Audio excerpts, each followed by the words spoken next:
The lecture hall of the Galactic Academy buzzed with excitement as Professor Krell manipulated the holographic display at the center of the amphitheater. Students from 47 different species filled the tiered seating, their various forms of communication creating a symphony of clicks, whistles, and harmonics that the universal translators struggled to parse into coherent conversation. "Settle down, younglings," Professor Krell commanded, his forearms gesturing for silence. His species, the Vorthon, were known for their dedication to academic pursuits and their rigid adherence to historical accuracy. Today's lesson concerns the most controversial decision in the Galactic Council's thousand-cycle history, the human exclusion protocols. A ripple of laughter echoed through the hall. Dax, a reptilian saurian whose scales shifted from green to amber with amusement, raised a clawed hand. "Professor, surely you jest. The humans? Those soft, bipedal mammals who barely managed fusion power before their first contact? What possible threat could they pose to require such extreme measures?" More laughter followed. Vera, an ethereal luminous whose translucent form pulsed with bioluminescent patterns, added her melodic voice to the mockery. "I heard they still used chemical propulsion for space travel when the Council found them. My ancestors were bending space-time while humans were still burning refined hydrocarbons."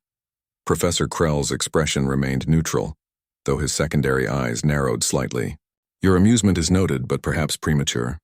Tell me, what do you actually know about the human band?" Tor, a silicon-based crystalline whose body refracted light into rainbow patterns, spoke up. "The Council voted unanimously to restrict human expansion beyond their home system.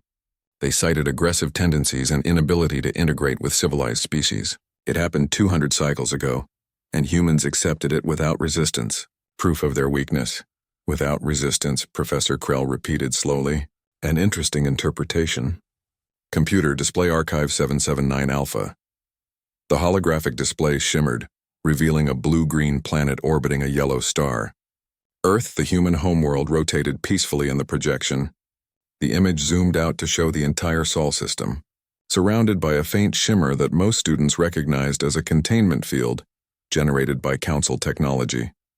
"The containment field," Professor Krell continued, "was established after the Council's decision. 12 dreadnoughts, our most advanced vessels, maintain the barrier. No human vessel can leave, no external communication can enter. Complete isolation, as it should be," Dax interjected. "Quarantine for a dangerous species." Professor Krell's mandibles clicked in what his species considered a smile. "Dangerous, yes, but not in the way you assume. Computer, display the Kepler incident." The hologram shifted to show a human colony ship approaching a Council patrol vessel near the edge of human space. The students watched with casual interest as the massive patrol ship, easily 10 times the size of the human vessel, moved to intercept. "This occurred 3 days before the exclusion vote," Professor Krell explained. "The patrol ship demanded the humans return to Earth. Watch carefully." On the display, communication lights flashed between the vessels. The human ship slowed but didn't turn back. The patrol vessel powered its weapons, impressive arrays of plasma cannons and gravitational disruptors that could tear apart most ships in seconds. Then something unexpected happened. The human vessel's hull began to shift, panels sliding apart to reveal hidden weapon systems. But these weren't the primitive projectile weapons or basic lasers the students expected. Instead, strange distortions appeared around the patrol ship. "What are those?" Vera asked, her bioluminescence flickering with confusion. "The humans called them probability weapons," Professor Krell replied. "They realized that at the quantum level, reality exists in multiple states simultaneously.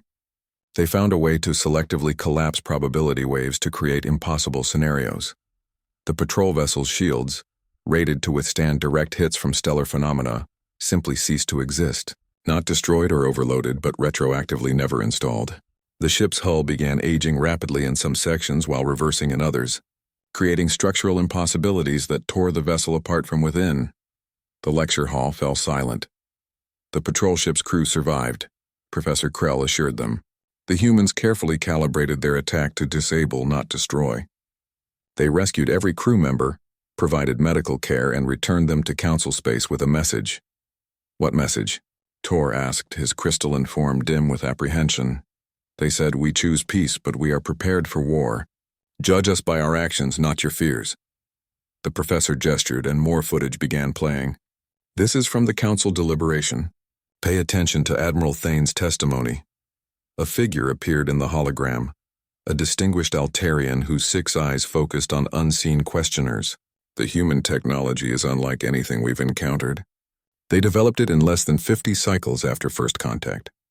Their approach to physics is fundamentally different from ours.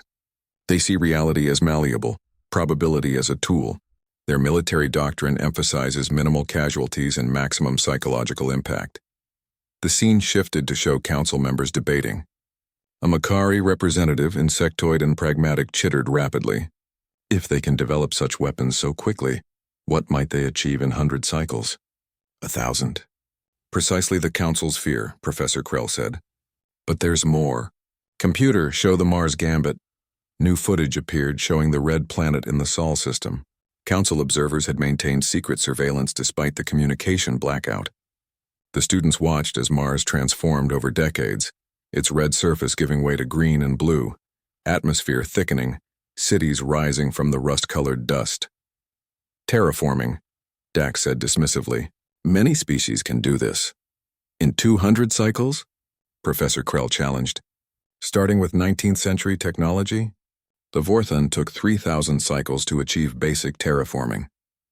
The humans did it in less than 1/10 of that time, while supposedly isolated and contained. The display showed human ships, sleek and impossible, moving between Earth and Mars. They phased in and out of reality, traveling distances that should have required faster-than-light technology through some method the Council's scientists couldn't explain. They're not using hyperspace or warp fields, Vera observed, her scientific training evident. How are they moving so quickly? They call it quantum tunneling, Professor Krell explained.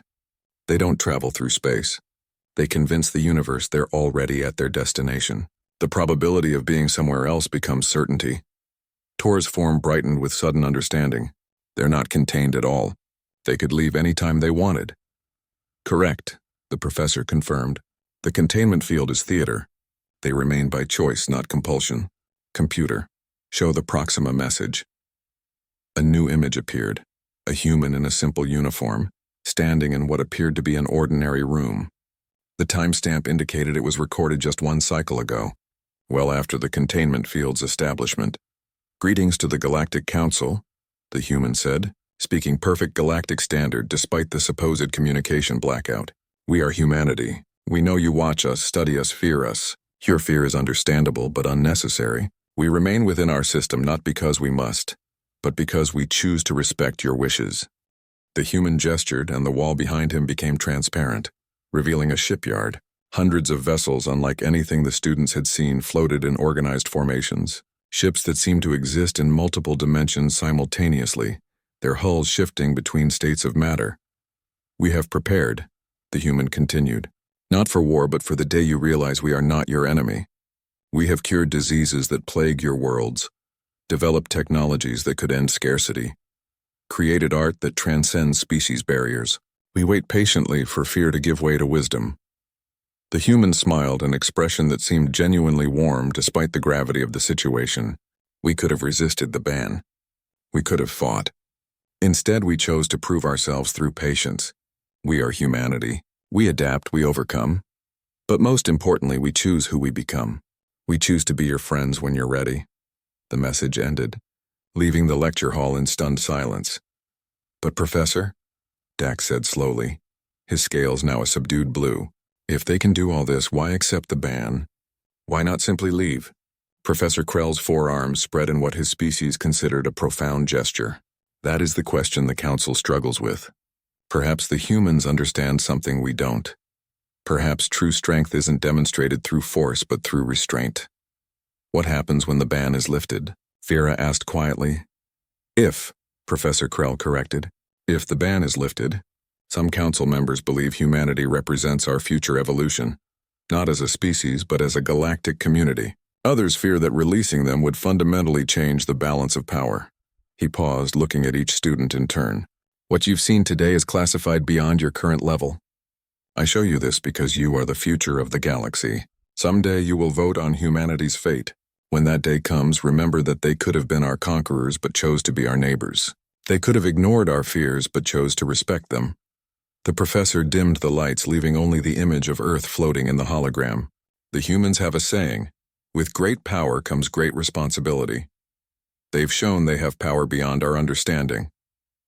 The question is, have they shown responsibility? And perhaps more importantly, have we? As the students filed out, their earlier mockery replaced by contemplation, Dax lingered. "Professor, do you think we were wrong to ban them?" Professor Krell considered the question carefully. "I think we acted from fear rather than wisdom. The humans have spent 200 cycles preparing not for war but for peace. They've contained themselves more effectively than we ever could, waiting for us to overcome our own limitations. You think they're teaching us?" "I think," the professor said slowly, "that humanity's greatest weapon isn't their technology or their adaptability. It's their patience. They're waiting for us to grow up." As Dax left, Professor Krell turned back to the hologram of Earth. Somewhere in the council chambers, debates raged about humanity's future. But here, in this quiet moment, he wondered if the real question wasn't whether humanity was ready for the galaxy. Perhaps the question was whether the galaxy was ready for humanity. The hologram flickered, and for just a moment, he could swear he saw lights on Earth's surface pulse in a pattern that looked almost like a wave. A greeting, a promise, a warning. Or perhaps, he thought as he gathered his materials, all three at once. The next council vote on the human question would come in 10 cycles. Professor Krell suspected that this time the outcome would be very different. The younglings who had entered his hall mocking humanity had left with something far more valuable than fear or respect. They had left with understanding.